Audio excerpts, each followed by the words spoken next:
presented by Prize Picks. Get $50 instantly when you play your first $5 and use the promo code WELCOME one and all to Light Years. Andy, we've been in the chair so long. I actually hurt my back yesterday, so now I'm podcasting in a chair. Yeah, you know me. I'm a standing desk guy. I like to bring the energy while I stand, but I literally spent too much time in the cuck chair that I've actually hurt my back, and now I need to sit in the much nicer chair. This is going splendidly. This offseason has been going that you've somehow injured yourself doing absolutely nothing. Just like the Warriors, doing absolutely nothing, sitting around, getting injured. It doesn't get any better than this. Godspeed, Samuel. Godspeed. I will live. But you know, but the Warriors. We'll we do have our friend of the show and Sacramento media prognosticator Kyle Madson joining us to bring us a little perspective. Kyle, how you been? Yeah, I'll be better once the Kuminga stuff is over, because I'm listening to you guys because I'm trying to get I get the Kings perspective all the time. I'm really interested in what the Warriors perspective is, and it sounds like everybody is in the same spot, just looking at it from a different angle. I can't wait till it's over. It'll be the best day of my life. No. So you guys are in the chair too. That's what I'm hearing. This isn't we're getting cocktail. We're all in the chair. We're sitting in a circle of chairs just watching Kuminga. I thought you were going to say circle something else, but yes.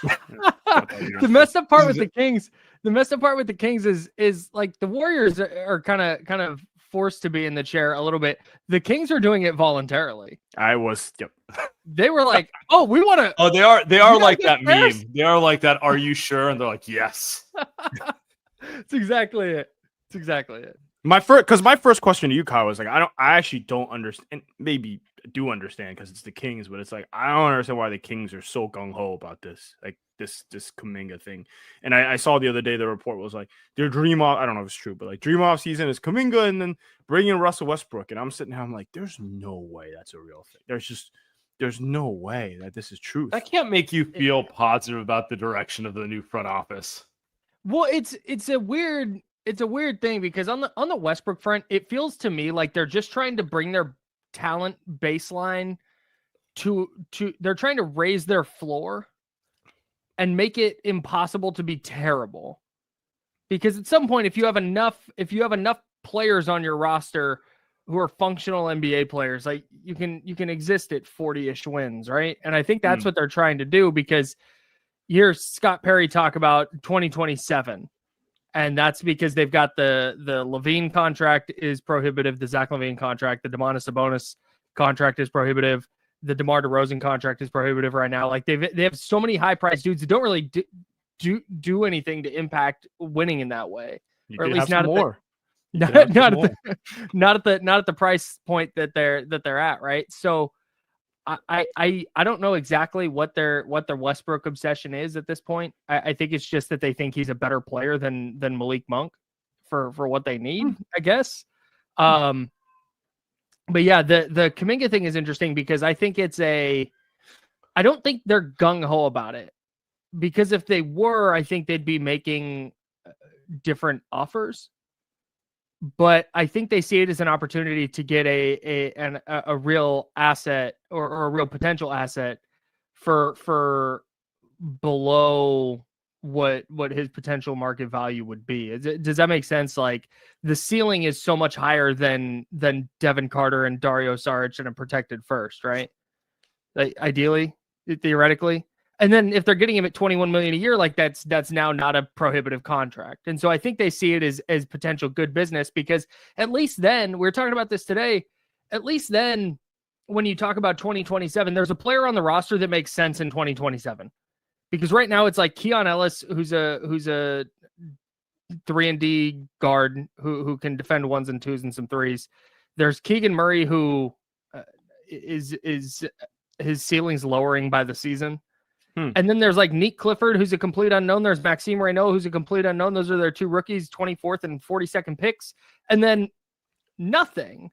And so at least if you're acquiring Kuminga, you're now the team that's like, hey, in a year, maybe in 2 years, this could be the guy. And so I think I see the vision a little bit, but I don't think they're going to push all their chips in and try and go get him, because I think they have the same questions the Warriors do. Yeah. That's the part that, so I'm not sure what to think on that, because on the one hand, what you're saying makes sense. They're intrigued with him as a buy low opportunity, maybe in our lower stakes environment without Steve Kerr and like all the, we play this certain way. Maybe he pops. Maybe it's and if he doesn't, to your point, like it's not a contract. You can't just move on in a year or two if you wanted to. Mm-hmm. The other part of me sitting here and looking at it like they want to move off of Malik Monk. It sounds like they do. Mm-hmm. They want to move off of DeMar DeRozan. It seems like they also can't do anything until they have closure on Kuminga, which makes me think they want him more than they're leading on. Like, part of me feels like I understand it from an optics and a PR standpoint. It's easier for them to be like, yeah, well, it's a good opportunity, but if it doesn't work, it doesn't work. The other part of me sitting here going, they're willingly not doing anything else, waiting to see if the Warriors blink, waiting to see if August 5th, which is when we're recording this, turns into August 15th. Mm-hmm. And Malik Monk in a protected first all of a sudden looks a little more attractive to Joe Lacob and Mike Dunleavy. Like, part of me wonders if they do want him more than you're saying, and they're just trying to. I mean, it does just feel like a big game of chicken between the Warriors and Kings at this point. Yeah, I think the Kings are waiting to see if Malik Monk in a protected first becomes more attractive, and I think the Warriors are waiting to see if Jonathan Kuminga becomes more attractive. Here's as far as Scott Perry goes. Were you guys? I don't know how my basketball bubble is so small these days. I don't know how popular this got, but the Scott Perry podcast from a couple of years ago, where he talks about Zach LaVine, and he talks about how Zach LaVine's a good player, but he should be like a third option. Because I did see, I saw the clip. I didn't see the whole podcast, but I definitely saw the clip on it. It wouldn't shock me at all if Scott Perry kind of views Jonathan Kuminga the same way. And he goes, this is a 22-year-old that we could bring in, and in 2027, we're looking at a 24-year-old where, okay, he can score it and maybe has the tools to be a really good defender. And we think getting him with Doug Christie, he could kind of be that guy. I think if this was a Vivek Ranadive call, I think they would be all the way in and just offering whatever it was going to take. Keon Ellis. What date does it become a Vivek? What date does it become a Vivek call? Is that post Labor Day? If this is still going on post Labor Day, is he like, no. Scott, I gave you 2 months. Let the big dog cook now. Is that what's going to happen? No, I do think that's kind of what the Warriors are hoping. There's 100% element here of let's see if Vivek will eventually blink and get impulsive and do something we deem dumb, because that's all the Warriors care about. They need to win the transaction. Yeah, I don't think Vivek would do that this early in Scott Perry's tenure, to be honest. Like, that's the thing with the Zach LaVine trade last year was Vivek, because Vivek's been trying to get Zach LaVine since 2018.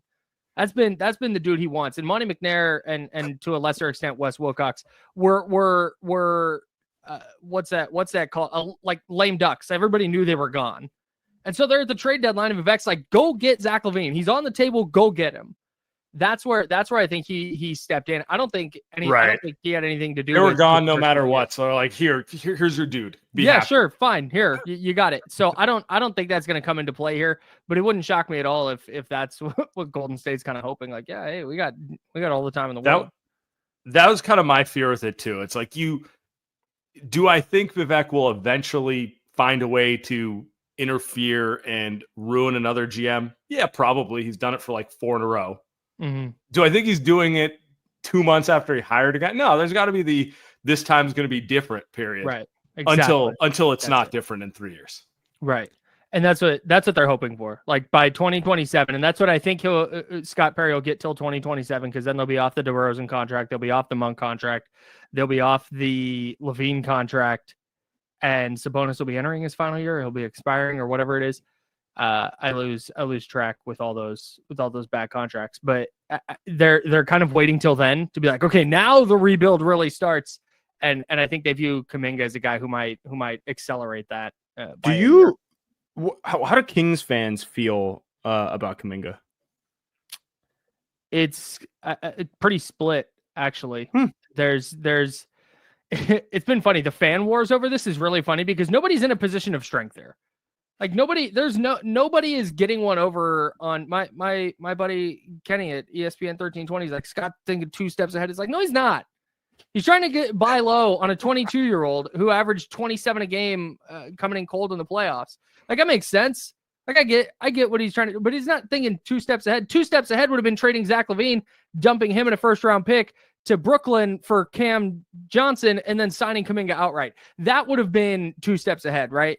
So I don't think anyone's getting over on anyone here. I think there are Kings fans who look at Kuminga and go, that's probably and again, I've watched a lot of Kuminga as well. I'm not super high on the guy, but again, you have to understand that as a Kings fan, you're watching, like you're just kind of looking at the talent and the upside. I think there are people who go to hell with that. If he couldn't figure it out in Golden State, he's not going to figure it out here. So no thanks. If you can get him for Devin Carter and Dario Saric in 2 seconds, cool. But outside of that, pass. But then I think there's another group of people who are like, man, would you rather be picking 12th or 13th for the next couple of years and trying to find it that way, or getting a guy that can at least put the ball in the hoop, who can at least get to the free throw line, and get him for relatively inexpensive price? Like, yeah, go for it. But if you start saying Keon Ellis, it's like, no. And Keegan Murray's been a no. You say Keon Ellis, it's a no. There are people where I go, what if you unprotect the 2030 pick? If that gets it done, like, oh, well, you can't do it unprotected. All right, man. Like, I think there's this consistent, and I've noticed this in Sacramento in my decade of doing media there, that there's this hesitance to pull the trigger on things because they've been burned so many times, but they've also been burned by standing pat and not doing anything. Yeah. And it's like, for me, my argument for the Kings acquiring Kuminga has been, go get him, because like you have to try something. Yep. You have to do something. And if it's Malik Monk, and if you got to unprotect that first round pick in 2030, cool, man. At least you did it. Because I'd way rather have Kuminga and not have the 2030 pick if I'm the Kings at this point than hold on to my 20 a big deal during the year. On the other hand, I completely understand their perspective, because if I was a Kings fan, the idea of unprotecting a pick, given our history of screwing up, is very scary too. Totally. And so that's how you end up in a permanent chair, right? No. But it's like, dude, 2030 is so far away. What are the odds that we're going to be sitting there the night of the 2030 draft like, wow, the Kings really, really messed that up? Like, all right, man. Pretty high. Yeah, it's a good point. Well, go ahead. I don't. It's interesting because I say the same thing about the Warriors, where it's like the difference is that the Warriors at least have a good team, and it's like, well, just trade the post-Steph picks or pick and do something. You're saying that because the Kings are just going nowhere. I think that's interesting. I wouldn't do if I were a Kings fan, I wouldn't really want to move to 2030, because I'm kind of like, well, I'm watching a shit team right now. I don't really want to. And what's Kuminga doing on this team that's not good anyway? What I find interesting, though, is Kings fans and Scott Perry really don't want to trade. Keon Ellis isn't going in a trade.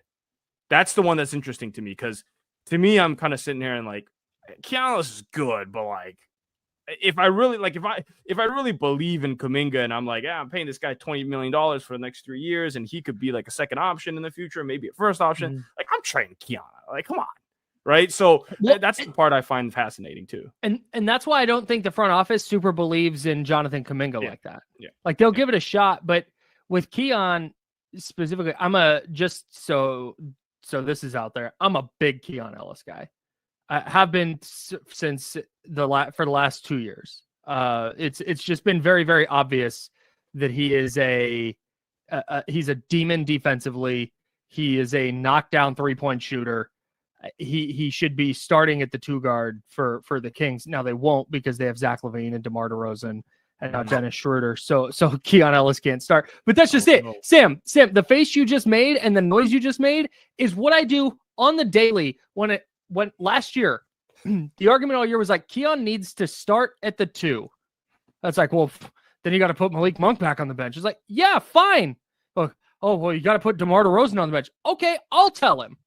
Like, Keon should be starting. He's that good of a player. I get what you're saying. And they've got him for $2 million this year because they opted not to. They exercised his player option instead of allowing him to become an unrestricted or a restricted free agent this year. They exercised his option, so he's now an unrestricted free agent next year. And Keon's pissed about that.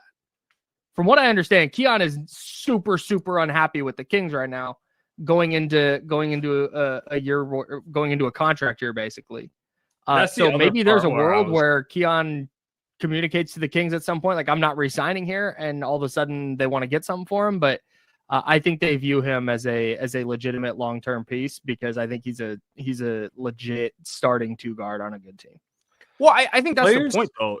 If they believed in Kuminga, I mean, I would trade him. But you're right. Like, Keon Ellis is a better player than Kuminga. Like, that's just that's the problem with this whole thing. It's like he's just a better player, and you can argue Keon Ellis is a better player in 2 years too than Kuminga. How familiar are both you guys with the weak link theory?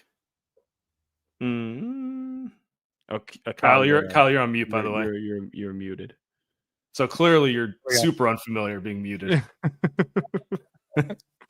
Is that only as strong as your weakest link? Yeah, the theory is the NBA has now turned more into a league where you're defined by the weakest link on the floor as opposed to your best player. In other words, look, Shai Gilgeous-Alexander is phenomenal, but what I would say made the Thunder impossible to beat, although they almost got beat like 5 times, is there's just no one you can pick on. There's no weak link on either side of the floor. You can't help off of, like, your best bet is helping off of Caruso, and he still can probably hit enough shots. Right. And then defensively, there's no weak link. Like, there's no like, I'm going to get this guy off and I'm going to go one-on-one versus this guy.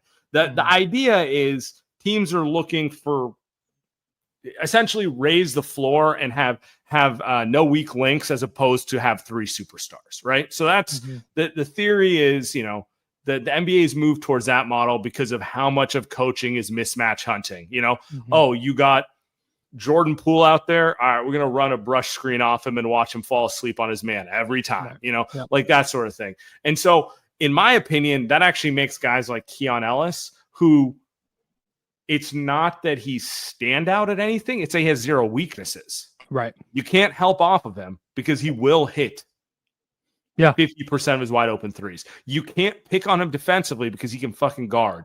Makes guys like that actually more valuable, you know? And they're sneakily hard to find. Like, you look at it with the Warriors, it's like Moses Moody is you squint and you think he's that kind of guy, but he's not really that guy. He's like sometimes he's that guy. He's not always that guy, right? Sure. Like, he's no Anthony Lamb. Same thing, you know, Pod's like, I like Pods. I'd like him a lot more if he shot 40% consistently, not just half the months of the season from 3. Sure. You know, he goes on these shooting streaks. I'm like, oh, he could shoot. And then it's 2 straight months of 24% from 3. So my entire point here is, like, I kind of get it why they're protective of him, but also I need Vivek to get in there and be like, who the fuck is this guy? He wasn't even drafted. Get me the lotto pick. Get me JK. So that's the other thing.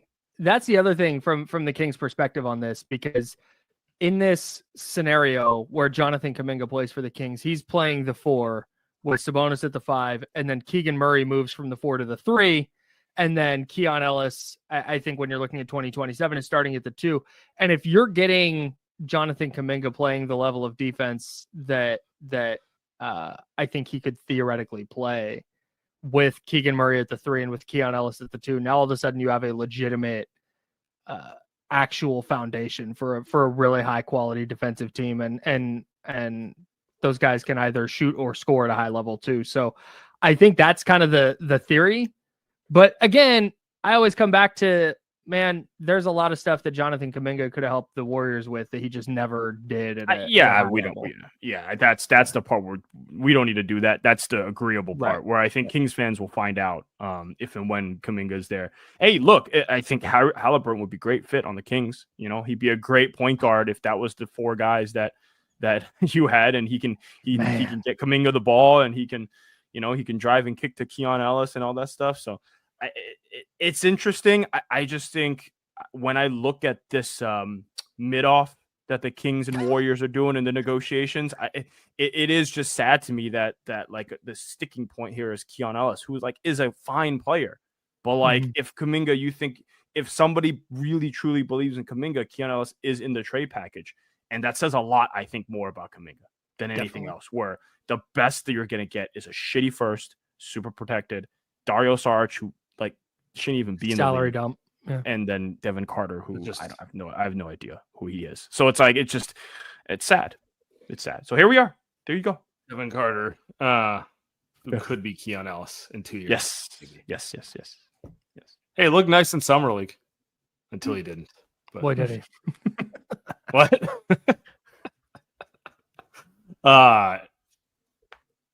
Guys, baseball season is here. You've heard us talk about our Prize Picks plays in the NBA. Well, we got baseball too. Step up to the plate with Prize Picks and add your favorite baseball players to your lineup, whether it's strikeouts, RBIs, or first inning runs. Make your call with more or less and play for your shot to win up to 2,000x your cash today. I played my adopted Padres yesterday. Big mistake. Did not know that statistically they become the San Francisco Giants anytime they go to Arizona and no one on that team knows how to hit the ball. Apparently that's a thing. Well, I learned that the hard way last night. Took the more on a Tatis and a Machado prop. Did not win. But you live and you learn these ways, guys. And so now, tonight, I will be going the opposite way. Prize Picks is the best way to win real money this summer. Make your picks in less than 60 seconds and turn your sports takes into real money all season long. Download the app today. Use code LIGHTYEARS. Get $50 instantly after you play your first $5. That's code LIGHTYEARS. Get $50 instantly when you play your first $5. Prize Picks, run your game. Light Years Podcast. We are brought to you by Square, smart, streamlined tools to make running your business simple, because the right tools make all the difference. For a limited time, our listeners can get up to $200 off Square hardware when you sign up at square.com/go/lightyears. Visit today. Discover how Square can transform your business. I stopped by to get coffee, breakfast, lunch, local cafe, brunch. They use Square. Makes it an easy process to pay and get my drink without any extra steps. Just a simple tap. You're gone. You're out. Square keeps things simple. Get the smart, easy-to-use tools you'll need to simplify your day-to-day and free up time for what really matters. Whether you are just starting out or scaling up, Square's customizable plans let you add what you need as your business evolves, like loyalty programs or payroll. With built-in features like reporting, invoicing, and inventory management, Square gives you everything you need to run and expand your business. Square keeps up so you don't have to slow down. Get everything you need to run and grow your business without any long-term commitments.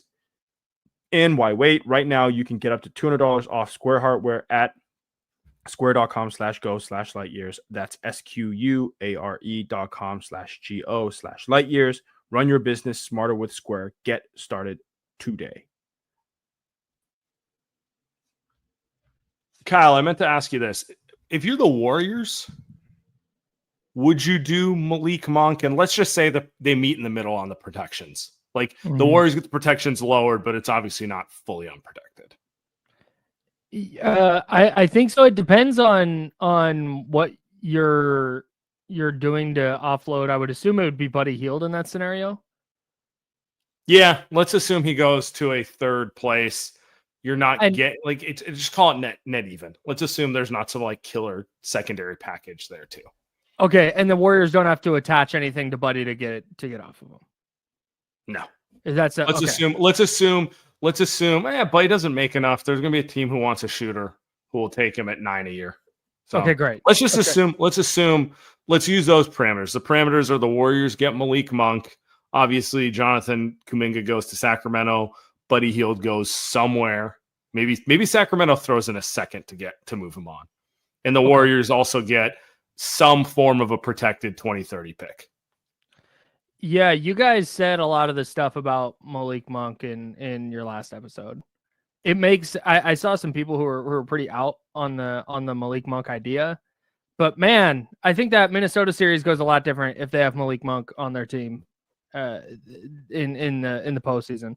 He's not amazing, but he's a legitimate ball handler. I don't think he could be like a starting point guard, which some people in Sacramento thought he could be, but I don't think he could do that. But he's a legit scorer, and if he gets hot from three, he can really light it up. So I don't hate the idea for sure. I certainly like it more than I like Devin Carter and Dario Saric. And if that's what it's going to be, I think Malik Monk is probably pretty close to the best player you're going to get. Well, the first offer is just, I would call it a non-starter. Like, they're not going to do it, so I don't see the point in us discussing it. The Malik Monk and a pick, at minimum, you have to discuss it. It's not a bullshit offer. It's like, that's a real offer. I actually still think I'm out on it, but it is not. How come? Well, Monk had a bad year last year, right? Can we talk about that? I don't know if yeah, he got thrust into a starting role, and he should have been starting. Like I think that's kind of it's that simple. You love him. You love him when he's a 20-minute, lightning rod off the bench. You hate him when it's 35 minutes a night of Malik Monk. Yeah, it's not even hate it. It's just it's too much Malik. It's just if you're getting him 20, 23 minutes a night, awesome. But then the shots start to go up and the efficiency starts to come down, and then the shots get worse because he would do the thing where he starts off 0 for 6 and he's going to shoot his way back into this game, and it snowballed from time to time. God, I'm in on Malik Monk, but that's the type of stuff where it's like, oh my God, he's going to pull my hair out. And then like a mid-December game. Oh Lord, yeah. But I go back to my whole reason for. I was going to say, you asked me why. My reason for being out on it is I'm simply not convinced he's that big of an upgrade over Buddy Heild for the way the Warriors want to play. That's actually my biggest thing. It's like, and trust me, but Buddy will have me at some point in mid-January cussing him out on this podcast. I know that's coming. I'm not even going to pretend that that's not coming out. Yeah, I think Buddy's a heat check guy for the purposes they have. I just don't know that. I just have to believe they can do better than get what would be maybe a 2% upgrade over Buddy in the Warrior system. But I don't trust him with the pick.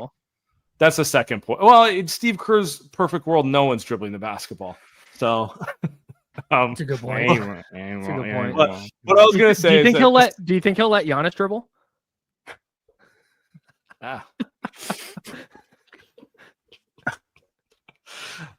don't know. Maybe.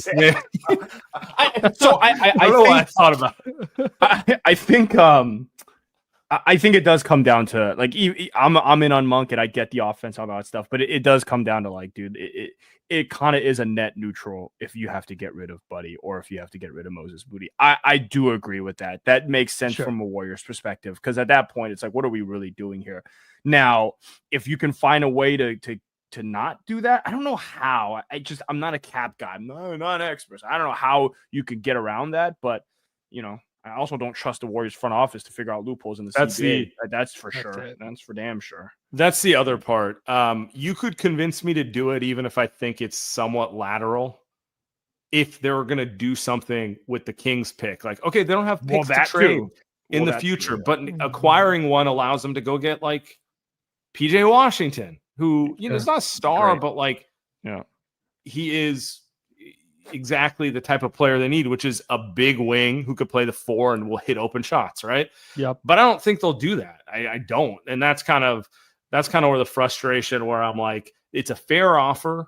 I could see how the Warriors could take this and leverage the pick to get a secondary player, and all of a sudden you have actually upgraded your bench. You've added Malik Monk in the secondary player, and allegedly Al Horford and Melton, and you know what? That's a nice 4 new players you've thrown into a mix of a team that has like a solid, albeit older, foundation, right? Sure. I know it's agree. going to That happen. makes They're going to get the pick, and Yeah. they're going to talk about how they're going to protect it as if it's Giannis, No, because it's going to be the key to Giannis. No, you're right. I mean, we talked about the last show, and I'm kind of annoyed that we didn't bring this part. It's like, yeah, if they were, Kyle mentioned this earlier. It's like, well, if Scott Perry was 2 steps ahead, he would have traded for Cam Johnson and then just signed Kuminga outright and used the pick and do that like a 3-step maneuver. And it's like, if the Warriors were creative, they would not just creative, but willing to be risky. They would make a 2 to 3-step maneuver where it's like, hey, maybe we do have to get off of Buddy Hield, but we're getting off of Buddy Hield plus 2 picks, one of them being the Kings pick, one of them being our pick, and we're getting a good ass player with that, right? We're upgrading Buddy Hield, and then we're getting Malik Monk, right? Like, that's, now we're talking. Like, what can you upgrade Buddy Hield into? Like, maybe I don't know, but you look on the market with 2 future firsts, one of them being the Kings and one of them being post F, that's got to be valuable. Like, we're not asking for Giannis, but that's got to be valuable. PJ Washington, whatever. PJ Washington would be a perfect fit on this team. And then, like, stuff like that. Now, that is what we're talking about in terms of, like, being creative, going all in. It's a little risky. That those picks might turn out to be some good, but, like, that would, that's some stuff where it's like, now we're talking about a team that wants to win. All this other stuff where it's like, oh, let's get a top 5 protected so that we can use in 2030. Dude, 2030, no one gives a shit, dude. No one gives a shit about the Warriors in 2030 when Steph is gone. You're going to be rebuilding like everyone else. You're going to be hoping to draft like Gilbert Arenas' son or some shit, like everybody else in the NBA. There's no game that you can. There's no like smart shit that you can do. You're just going to go tank and try to get a top 3 pick. Like, it's not. There's no way around that. Yep, that's tough. Bad spot to be in. Just sitting in the chair, waiting to see who blinks first. I mean, that's really all this is at this point. Like, it really is just kind of a, Kuminga's trying to force his way to sack. The Warriors are not even calling his bluff. He just simply, they can't do anything, Yep. Can we evaluate that sentence again? Kuminga is forcing his way to sack. Is this the first time in NBA history that's happened? Some players like, I got to get to Sacramento. That's crazy. I mean, I think I speak for everyone when I say I need to see Westbrook, Levine, DeRozan, Kuminga, Sabonis 5-man lineup. That is something I would have created on 2K when I was 13 years old and thought was the best idea ever. That's 5 20-point per game scores, buddy. 5. That's insane. That's their starting 5 is gonna average 100 points. That's insane. They're gonna give up 150. Can you? Yeah, go ahead. No, can you just imagine being like Keegan Murray on that team? Like, can you just imagine who? Like, he kind of can't dribble and kind of not like a super aggressive guy, but it's like, imagine you're just a guy that's trying to get a next contract. Meanwhile, you're playing next to just 4 or 5 dudes that have never passed the ball in their entire career. And you're just you come off a screen, you're wide open, and just Kuminga's running into a double team and just going, trying to draw a foul and loses the ball. And then you just got to do that over and over again. I have never seen a team, and part of this is on Keegan because I just don't think he's that dude from give me the damn ball, I'm going to go score kind of guy. But I've never seen a dude be as good as he was as a rookie. And then in year 2, he made this leap as a defender, and it was like, oh my God. Like, wow, Keegan made this leap as a defender, and we're expecting him to make this jump into like a 17, 18 point a night scorer. Like, holy crap, what's the ceiling here? And then to regress as badly as he did in year 3, and it's just it comes at the exact same time that they add DeMar DeRozan, they add Zach LaVine. Now all of a sudden Malik Monk is in the starting lineup because they don't have a point guard. It's just like, the guy was 22 when he got in the league. He turns 25 this year. Turns 25 in 2 weeks. And gotta trade him for Kuminga. That's the obvious move. Who's got the higher ceiling? I mean, he is kind of the perfect heir to Harrison Barnes. There's a lot of Harrison Barnes to him.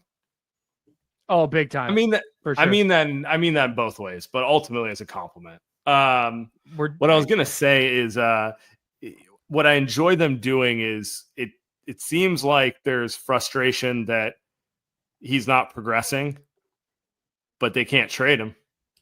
Got to hold on to him. Got to hold on to them. They're doing what they're prospect hugging the way the Warriors do. I learned about the term prospect hug from baseball people I follow. It made me laugh because that's exactly what the fucking Warriors have done ever since the 2 timeline plans started. You know, just like way too excited. Like, we draft this guy. He could be amazing. And you watch him and it's like, you see how fast Steph does everything. You see how slow he does everything. Yeah, it's gonna take him like 7 years. What are we doing? It's not gonna work out. We're doing a thing on my show called Kuminga Watch. We're doing this every single day now. It's so funny listening to the different perspectives on it. Because from the Kings fan perspective, it's like, get this done, but also not for a lot. Like, don't change the offers. The offers are fine. Just get it done though. If you got to protect it, unprotect to like top 10, fine, but no more than that, but also get it done. And then the Warrior side is like, oh my God, just do something. Like, do literally anything. What they're doing is unprecedented. They have 9 players and we're in early to mid-August. It's completely outrageous. I don't understand it. I don't understand what the Kings are doing. Just from their team doesn't make any sense, and it doesn't make more sense after an offseason where they actually made moves. And it makes even less sense if they're waiting to sign Russell Westbrook until they trade for Jonathan Kuminga. But what Golden State is doing makes even less sense to me. But here we are. And it's been going on and on and on and on. So I'm hoping it ends. We've heard nothing but smoke the last couple weeks, and it feels like the Kings are the team that, I guess we should have never been surprised that the Kings are the team that is just where it's all going to end. It's just going to it's going to come down to, my guess is the Kings are going to make it a top 5 protected or a top 6 protected, and then the Warriors are going to take the pick and but if Golden State is set on not trading Moody or Heild, doesn't the Kings have to toy with what players they're offering in that sense then, right? And that's the other problem is the Kings have these super bloated Levine and DeRozan and Sabonis contracts, and then they have Monk at 18 million or whatever he's at, and then it's a bunch of dudes at like 6 million and lower. Yeah, they don't really make anything. So it's almost harder to trade them. Yeah. It's well, hey, it's the Warriors. You know, Mike Dunleavy, you got a job to do. Who knows what the front office does for the Warriors? I don't really know what they do, but you know, they'll figure something out. Something out, maybe. God, I hope so. Come on. What is it? Final segment. We'll make today quick. New thing we're doing here: random Warrior of the day. Oh, okay. We have nothing but time to pass. So I caught you guys talking about Monte on the last pod, and I thought I missed something because I'm driving in the morning. I'm zoned out. Yeah. I thought I missed something. I didn't realize it was a random Warrior of the day. Wow, this is a real treat. There we go. Yeah. You know, we're starting with some big hitters from the We Believe day. Not really that random, to be honest. This shit's gonna get very random in about 3 weeks. I promise you. Can't wait. But Biedrins, man. What a weird player. Can we talk about it? By the way, Chris Mullin. Now, Chris Mullin was a good talent evaluator. He picked Monte in the second round. He picked Andris Biedrins in the first round. Biedrins was excellent for a while. Yep. And then short-lived. Like, do you remember Biedrins averaged a double-double? And he wasn't like a fake stats guy. Like, he was one of the best rebounders in the league when he was 22. One of the best finishers in the league. A player that this Warriors team, again, could use. Like an athletic 7-footer who finishes anything thrown towards him, and a guy who's going to rebound his position, block shots, defend. He was really good there for a minute. I mean, on the We Believe team, he was only 20. He was averaging 10 and 10. And then 2 years later, he had his best year where he averaged 12 and 11. It's not nothing to sneeze at there. And then... I want to check something real quick. What if I told you that Andris Biedrins is almost exactly by 1 day, 2 months older than Al Horford? What? Sign him up. That is absolutely hilarious because I didn't think about that, but as you mentioned, I was like, yeah, they're both born in 86. Yeah. April 86 versus June 86. Yeah, April 2nd and June 3rd. Come on. Lock in. God damn. That's so funny. I mean, Monte is not much older than those guys. Monte is October 85. That kind of puts Horford into perspective when you think about it. I think Horford can still help this team. He's still a good player, but we're talking about dudes who like from 15 fucking years ago. So Andris Biedrins was for all of us that lived in the Bay, and all of us did, was known as one of the most fun off the court guys that you would hear about. Just one of the greatest partiers at the time. There are pictures that people can find that we won't show on this podcast. The mayor of Manor West. Yes, sir. I was hoping you would say something to because we all know Andris, man. He was one of the best. No, he was really good. He was super athletic. He was drafted in the lottery. I know you just threw out all the numbers up there, but like, man, he was super fun. He had that spin move. He had this one move. It was just like a spin move to his left hand because he did not have a right hand. Spin move, left hand, go in, up, lay. It was awesome. He was when he was good, he was so much fun to watch. And he signed a big contract with the Warriors. I think it was like 50-some mil at the time, which is big, 6-year contract. And like you said, double, all of that. I thought he was going to be a star. Like actually not I thought he was a winning player, I think is what I'm trying to say. Because I think with Monte, he was a winning player. Yeah, like he was awesome. I think the foul shooting, I think was what did him in. I think he got the yips later on in his career. And I think when that happened, things kind of went to shit and injuries and stuff like that. But man, when Biedrins was good, he was was he a top 10 center in the league? Maybe not, but he was awesome. He was one of those guys who was like not an all-star. He was clearly not an all-star, but like the best of the non-all-star starting caliber centers. You know, the Miles Turner brigade, those type of guys. You know, there really was two Andris. There was the spiky-haired one. That guy was awesome, and then there was the side part Andris, and that guy kind of sucked, to be honest. So. Yeah, that was his death knell for his career. He shot 16% from the free throw line in 2010. Yeah, once he got the yips there, he just stopped wanting to dunk the ball, which is pretty problematic for a center. Although, to be honest, fits right in with the current Warriors.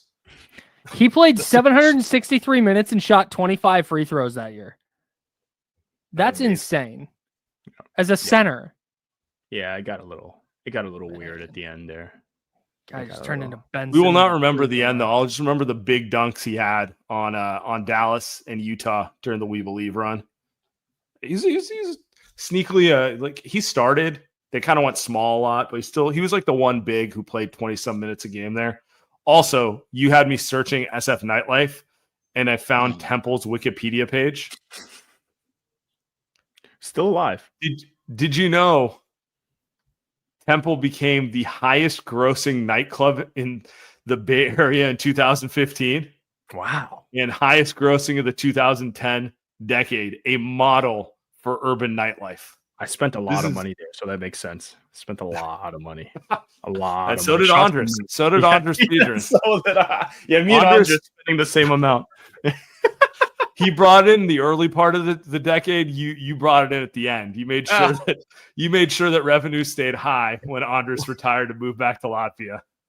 $122 beer at a time, boys. That was the good old San Francisco, man. Good old San Francisco. I'd like a Bud Light. That'll be $22.50. Oh, I don't go out anymore, so I don't miss that part where it's like, hey, can I get a shot for the boys? It's like 4 shots, and they send you the bill and you tip, and all of a sudden it's $100. I'm like, what just happened? Now that $100 is going to diapers every other week, buddy. Yeah, you're not saving any money. It's more.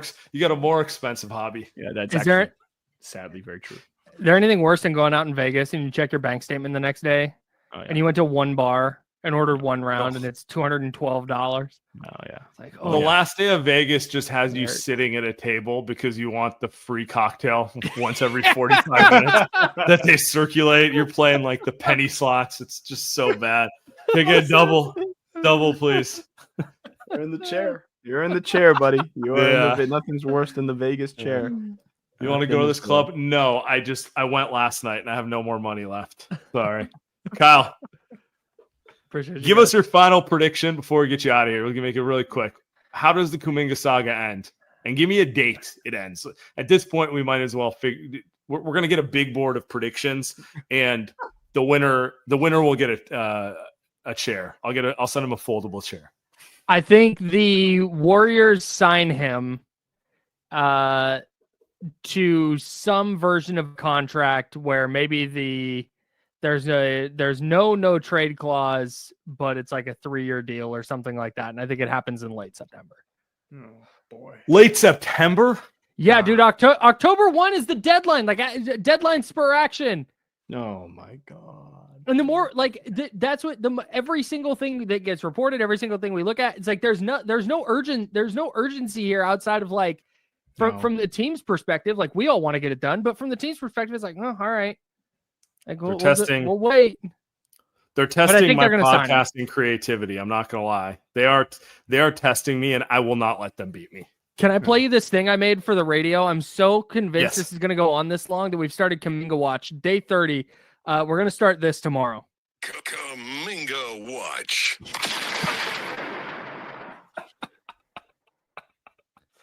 The fact this is a thing is very sad. It's very, very sad. Buckle Oh, up. I love it. Send me that audio. All right, you got I'm it. gonna see if producer Tim can Put it on the show. maybe add our own like remix to it, so we're not just copying you. Like we'll get Sure. we'll get a remix. Maybe you can get like a deep bass line in there or something. We'll have our version. Perfect. Appreciate you as always, bud. Thanks, guys.